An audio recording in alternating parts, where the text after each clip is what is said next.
Selain jadi keramik, tanah liat juga bisa loh disulap jadi peralatan rumah tangga sampai pajangan rumah. Kebanyakan sih dijadikan kerajinan gerabah, fams. Desa Melikan, Bayat, Klaten, terdapat sentra gerabah yang sudah mendunia, yaitu gerabah Bayat. Kualitasnya, jangan diragukan lagi, fams. Oke punya. Dari dulu, warga di Desa Melikan berprofesi sebagai pembuat gerabah.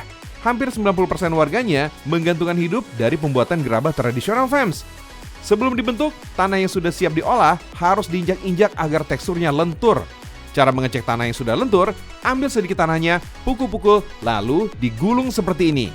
Tuh lihat, fams, lentur kan? Dan tidak mudah putus. Tandanya tanah siap untuk diolah menjadi gerabah. Potong sedikit tanah menggunakan benang supaya rata. Padatkan tanah, lalu taruh ke atas pelarik. Hayo, kira-kira gerabah siapa ya yang paling bagus? Hehe.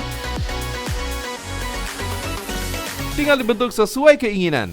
Tekan tanah dengan kedua tangan sambil diputar pelariknya menggunakan kaki seperti ini, fams. Oh iya, fams, hampir lupa nih. Berbeda dengan daerah lain, pelarik atau alat putar gerabah di sini bentuknya miring. Kira-kira kenapa ya? Dulu kebanyakan pengrajin di Desa Melikan, Bayat adalah perempuan.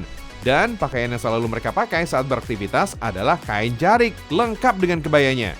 Nah, agar terlihat sopan, pelariknya sengaja dibuat miring. Jadi, kaki para pengrajinnya dapat lurus menyamping seperti ini nih. Kaki kiri bertugas untuk menggerakkan pelarik, sedangkan kaki kanan bertugas untuk menahan beban tubuh supaya seimbang.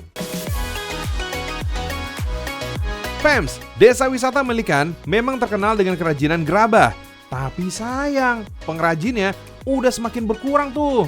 Soalnya anak muda di desa ini lebih memilih profesi lain dibandingkan menjadi pengrajin gerabah. Untuk mengatasi masalah ini, masyarakat membuat wisata edukasi gerabah yang dibuka setiap hari. Jadi siapa aja yang mau belajar membuat gerabah bisa langsung datang ke sini ya, fams. Ayo, lestarikan kerajinan khas Indonesia agar Indonesia mendunia.